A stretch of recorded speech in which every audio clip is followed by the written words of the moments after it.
Hi, and welcome to The Fault Line, a CMG consulting podcast exploring the pivotal moments where business strategy meets real-world pressure.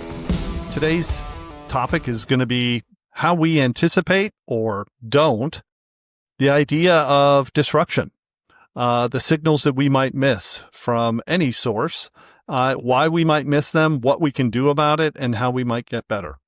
So I'm excited for the topic and more excited to bring my co-host, Kim Scribner, into this conversation. Just a few early thoughts, Kim, on the subject for today to sort of set our listeners up for where we're going to head with this. I think, thanks all for joining us today. I think it's really easy for us as external consultants to organizations to say, look out and up make sure you're not missing things.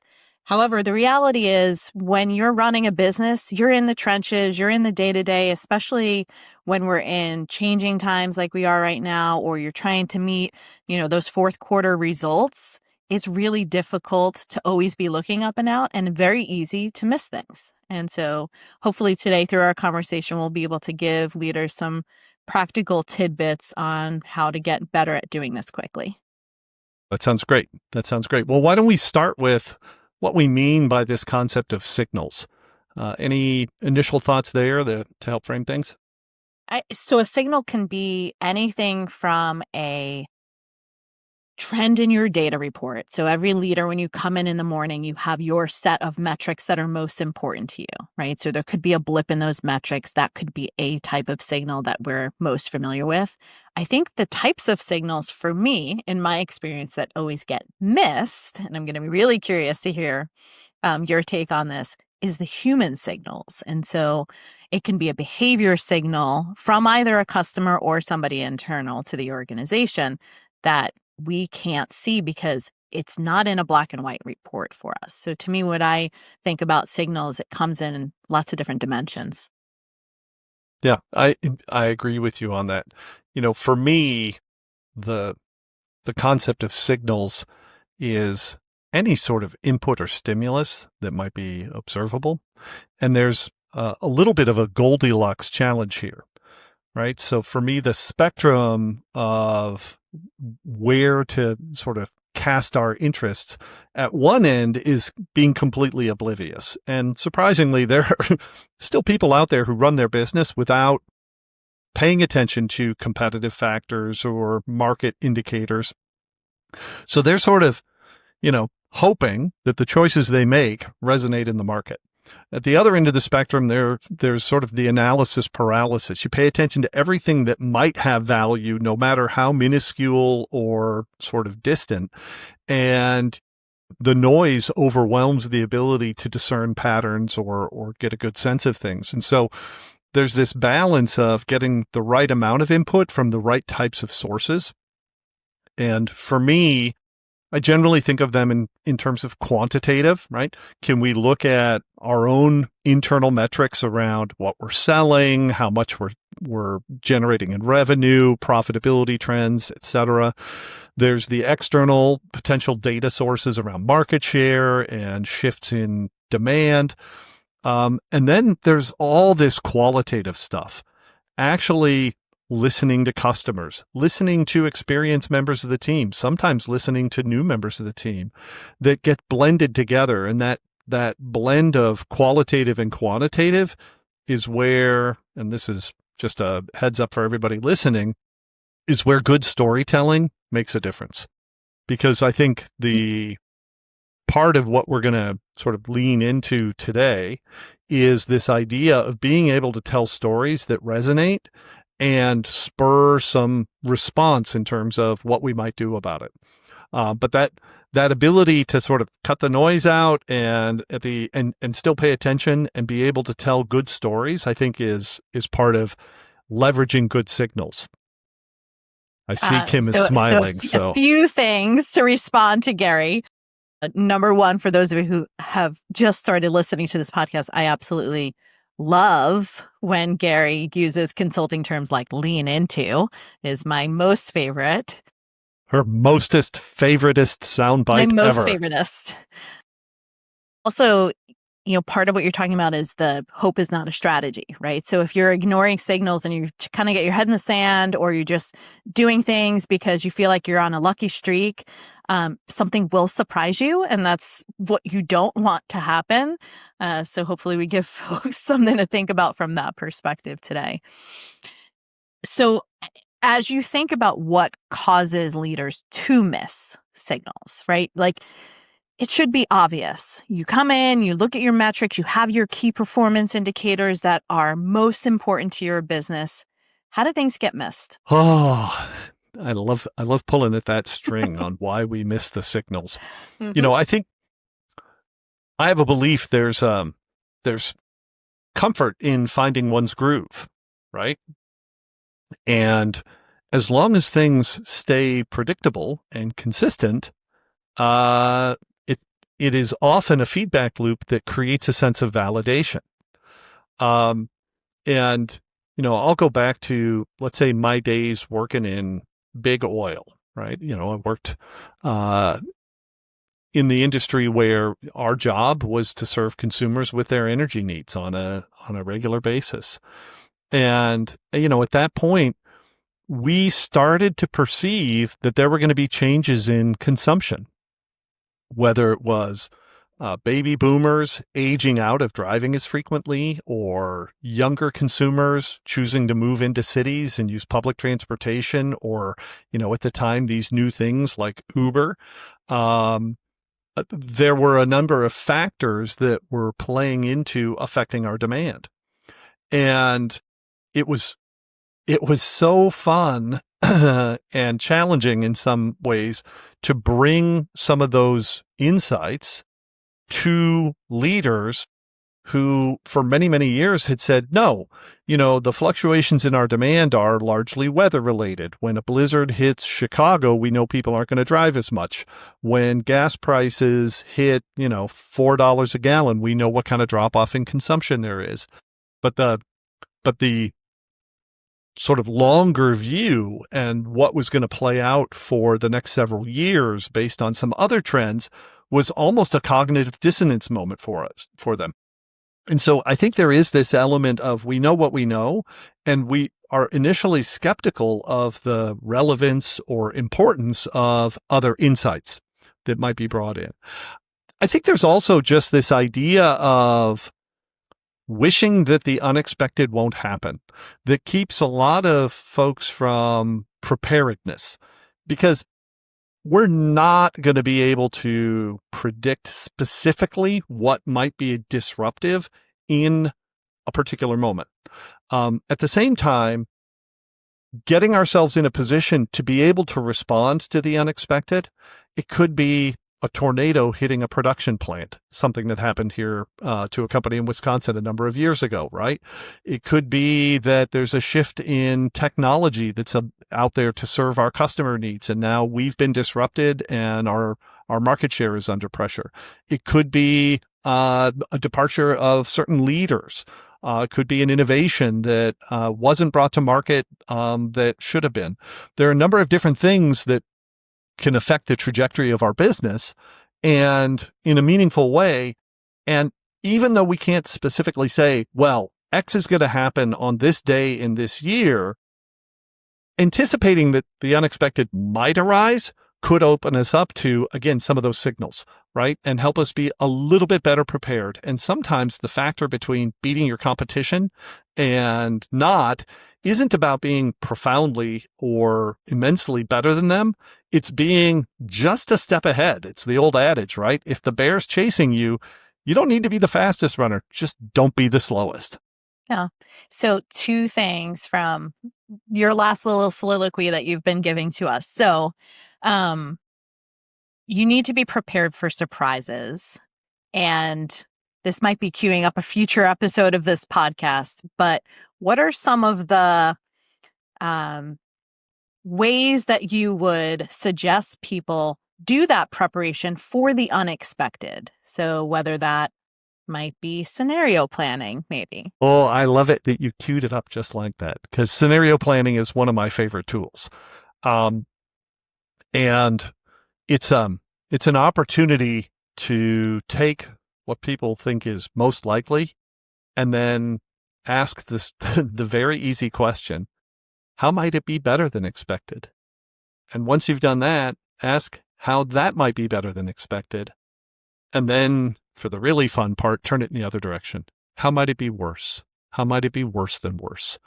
And it's a it's usually a fun exercise to do as a team, because there will be sort of natural pessimists who's like, oh, it's not going to get better.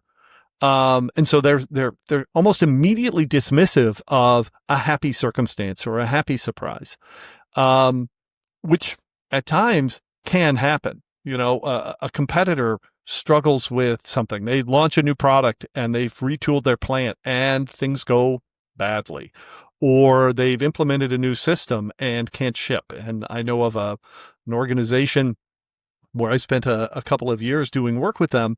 They turned on a new software platform, and immediately their customer service reps all had their screens go dark. So for a couple of weeks, they were managing orders old school, like you had to fax them something or give them a phone call. Being ready to take advantage of those competitive mishaps is just as crucial as being ready to think through how something bad might happen. And, for anybody who's done this, there's this, how likely is it to occur and how bad would it be if it were to occur, that lays out what some of the things to plan for might be. And if folks aren't putting at least an element of that sort of risk and reward type of mechanism into your annual plans, let alone your strategic plans, I strongly encourage you to start doing it now. So I'm going to tell a short story, and then I'm going to move us to another point, which is this concept of scenario planning is very familiar to me because I ran a disaster recovery team at some point. And so we did disaster recovery planning, which is essentially scenario planning for, in my case, in Florida, a hurricane, right? What happens if a hurricane hits South Florida, where at that time I managed a call center and a warehouse, right? So operations shut down potentially. And it made us ready so that when the thing happened, we didn't have to think about the planning. We were ready to plan and take action. Yes. And Yes. so, similar to agile practices and mindset, which is my bread and butter, it's the planning that gets you ready, not the plan itself. And I think that is very similar to signals. Is how you respond to signals is more important in some cases than the signal itself. Well, and being able to see them. Your example, as is usual, led me to another example, right? There are a number of different businesses out there that can actually serve people in a moment of need and do good business at the same time related to disasters. So hurricane season is a great example. We know in any given year that there are going to be hurricanes that make landfall somewhere. There is going to be flooding somewhere. Now, we may not know whether Houston or Miami or parts of the coast of North Carolina are going to get hit in particular, but this idea of scenario planning and staging ahead of time to deploy, whether it's generators or, Procter and Gamble with their Tide truck that brings washing machines and the ability to do laundry to places, or insect control, because guess what? If there's a lot of water followed by warm weather, there are going to be mosquitoes. So people need mosquito repellent. All kinds of different businesses that can take advantage of that. And as soon as we start to think through the scenarios, the richness for me is to think through what the indicators would be that we're headed in one of those directions. What are those triggering aspects? And this is where we start to hone in on the Goldilocks problem. Which signals should we pay attention to? I love this, because this to me is like measure what matters. Because correct. If you're measuring everything, you get to where we started this conversation, which is the noise that it can create. And if you're not focusing on the things that are most critical to your business, you'll miss signals. Absolutely. Absolutely. And for anybody who wasn't paying attention, that was Kim actually using a little consulting phrase, measure what matters. Guilty. And, the thing here is that you're informing where to focus your attention. and starting to create the if then triggers. If we see X, Y, and Z, it indicates that we're headed into this type of circumstance.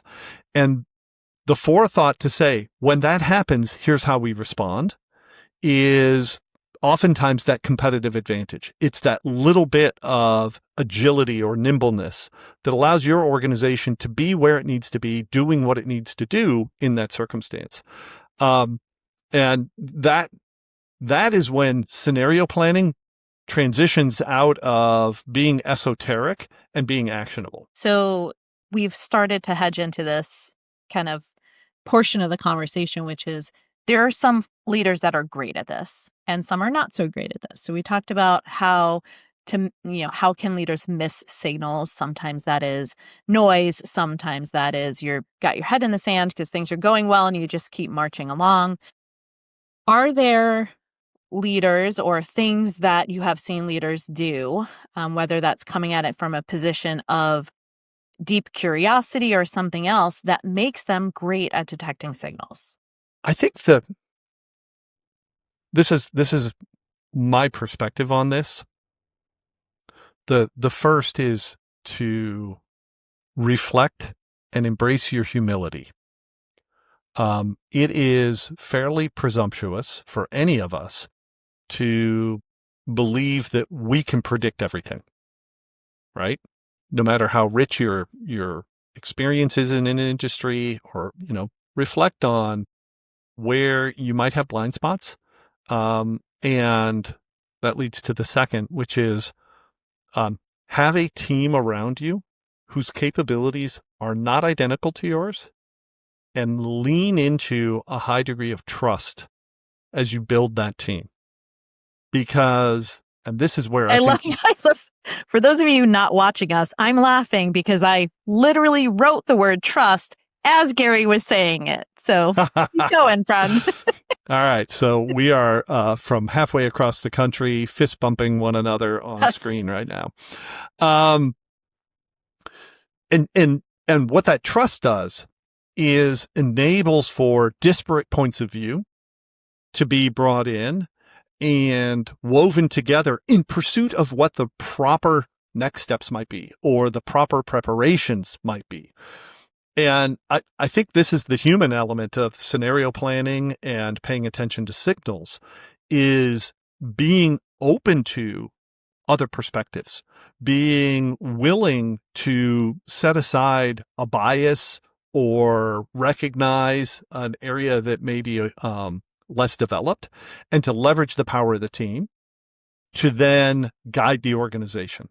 And along with that, and I think this is also just as crucial on these signals, is to communicate broadly and clearly that all of this is taking place, that there are going to be times when we're betrayed. A customer says, I'm not going to buy as much from you this year, or that a weather pattern or some bit of regulation may cut against our ability to do what we had originally intended. And because that's to be expected, then the whole enterprise, whether you're running a small company of 15, 20 people or one of 200,000, is in a mindset that says, yeah, but we're resilient. We'll figure this out. And so, the signal part, yeah, there are all kinds of steps to take. You got to survey people and ask questions and pay attention to the analytics. And if you're not doing analytics, start doing analytics, right? There's all of that stuff that's sort of behavioral and sort of built into the cadence of an organization that does a good job of this. But at its core, I think it starts with this idea of, I personally don't know it all.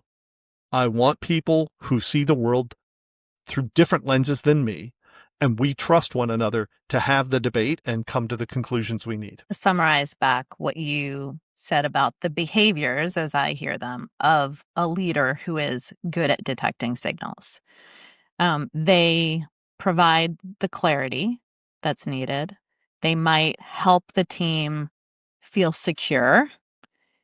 They're creating an environment for trust to exist, and they're inviting diversity. That's a pretty good list, Kim. I wish I had had that before I even started. Well, now we do. Now Now we everybody do. has it. Now we do. And, it's not that we're going to be definitive in all aspects of this here, right? This is a podcast. We're having a good conversation about it. I do feel, though, that there are themes there and this, starting to weave a few of them back together, right? It is important, if not crucial, for leaders within an organization to pay attention to the inputs, right? And the inputs show up from all kinds of different perspectives. It can be your own data. It can be externally sourced data.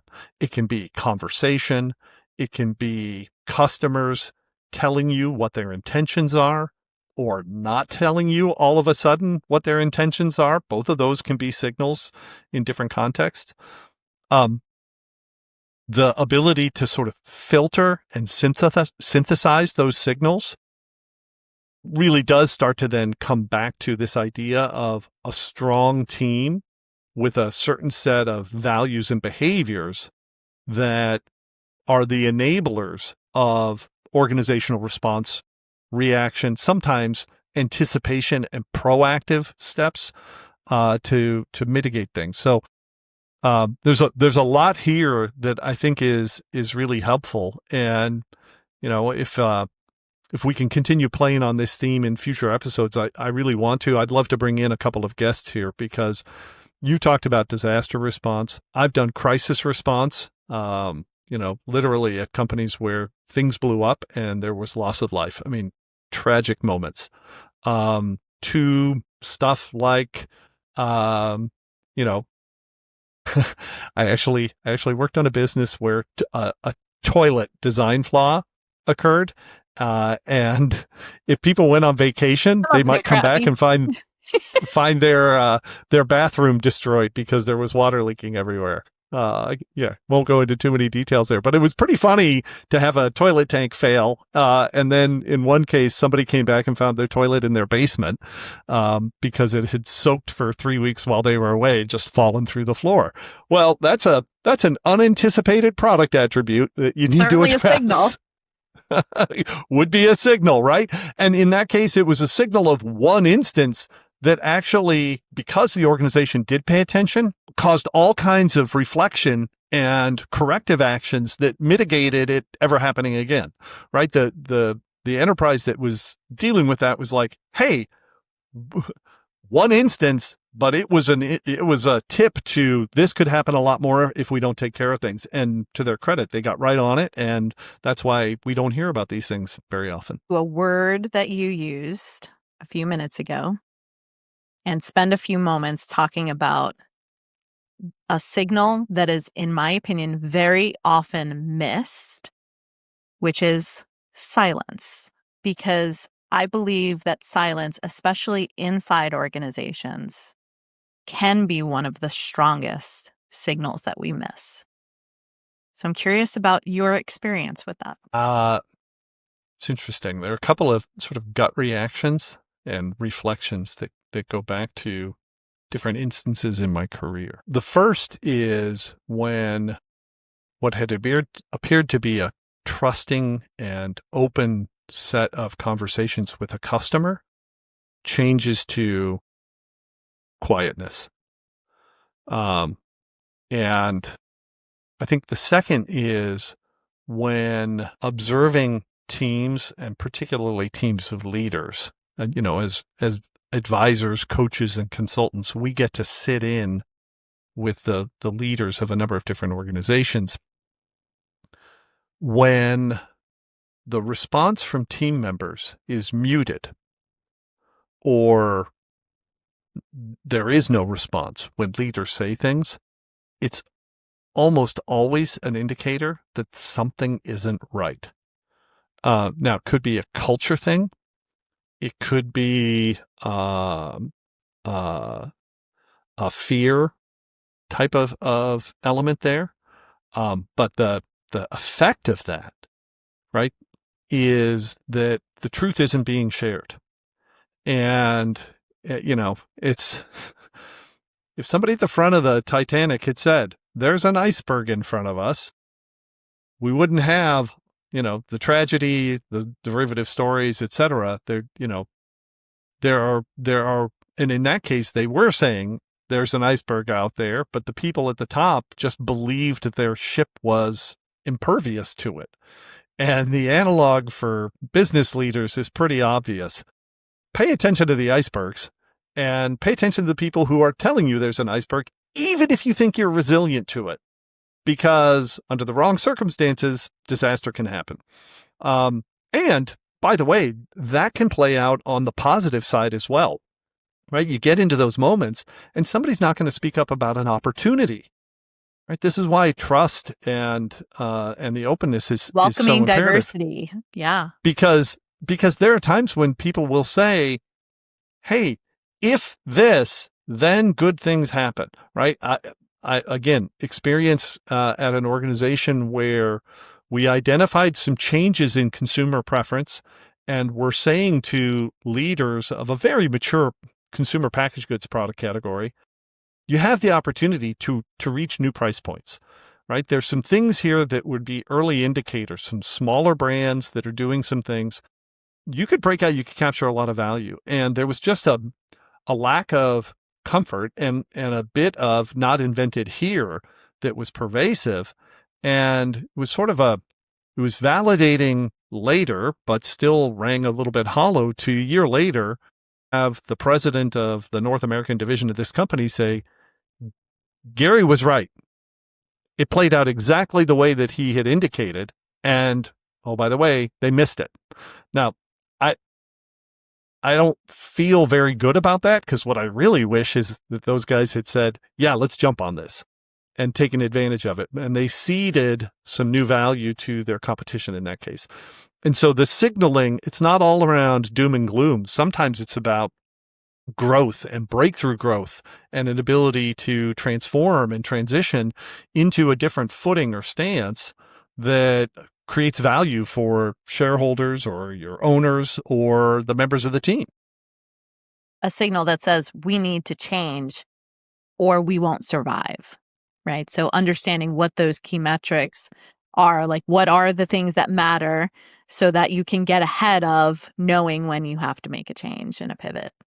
Yeah, I just read an article about these Finnish park rangers. This is going to be a weird tangent, but they get trained to pay attention to when they stop hearing birds, all the chirping in the forest. And there's a fair amount of research that has started to bubble up that the little critters know when a bear has shown up or know when the weather's about to change. And the thing I read in the article on this was like, if you stop hearing noise, you've got about 7 minutes to respond, right? Get to high ground or, move or whatever. But this idea of not hearing or not perceiving and that being the indicator, I think is a good takeaway. Yeah. I'm going to take us to circle that example to hurricanes in South Florida and then take us on home. So I will tell you that I live on a lake. There are lots of birds. And when they disappear and we're expecting a hurricane, it is more likely to occur. They have a sense of the weather and we should be paying attention to them. Exactly. Yes. Yeah. So how do leaders who maybe feel like they're not doing this well today, that they're not detecting signals well today, what would be one or two things that you would say they could incorporate into their day-to-day or some cadence to become better at signal detection? Well, I think the first thing is to reflect on, what do we wish we knew? Ask the question. What would have helped us in a past circumstance, right? What might help us in the future? And then ask the next and probably even more important question, how might we track that or pay attention to it, monitor it? In a corporate environment where we went to market through distributors who sold to dealers who sold to end users, at one point we had a very robust consumer insights tracker. What we learned was the distributors and the dealers had a huge amount of influence over what consumers actually chose. And we weren't asking them how they felt about our brand. So, a lot of people are like, oh yeah, brands, they're for the end user. But it turned out that if we just asked our dealer leaders or dealer salespeople, how likely are you to recommend brand X? They told us, I'm not, or on rare occasions, or, oh yeah, all the time, and would then tell us all about it. So this idea of what would have helped us make a better decision, what would I like to know? And then how might we get at that, I think starts to shape a set of activities or actions that can create a positive feedback loop and a sense of assuredness. Again, going back to this idea of scenarios, we all make strategies and we intend to go straight after them. Very rarely is that progress linear. And so the ability to calibrate, again, based on inputs, are we still headed in the right direction? Do we need to choose a different target based on what's going on? Do we need to change our actions to stay on the path that we chose? All of those are informed by asking those right questions and pursuing the right kinds of inputs to help us make the decisions. Thanks, Gary. So I'll summarize what we talked about today. So yes, we all have operational responsibilities, but as leaders, we need to be looking for signals more so than anybody else in the organization so that we can build the clarity, we can build the trust inside the organization, and we can make sure that we are pulling from diverse opinions. You talked about thinking as a leader about what you wish you knew. And I would say how that information would help you and being clear about how that information would help you. And it's a practice skill, right? It's not something that we wake up tomorrow morning and here's a playbook and here's the 10 steps you're going to take. And all of a sudden you're great at signal detection. It is something that requires discipline. So Absolutely. Absolutely. And it's a team sport. Again, I can't emphasize that enough. It's a team sport. So find coaches, find advisors, find smart people, peers, mentors, team members. Get perspective on this and sort of fill your brain with the perspectives and then trust yourself to make a few choices about the direction you want to go and bring your team along with that. It was insightful, sir. Great day. Thanks for the conversation. Thank you very much. All right. Thanks. This has been The Fault Line, CMG's podcast. And as always, please tell your friends and colleagues about us. Tune in. You can find us wherever you get your podcasts or follow us on LinkedIn. We always post our next episodes there and appreciate all the listens and shares. I would say also for the first time in our series, if you've got ideas about topics or themes that you feel would be worthwhile or you want to play something out, feel free to comment and post. We pay attention, and we very much value that feedback in the spirit of inputs. All right. Thanks. Until next time.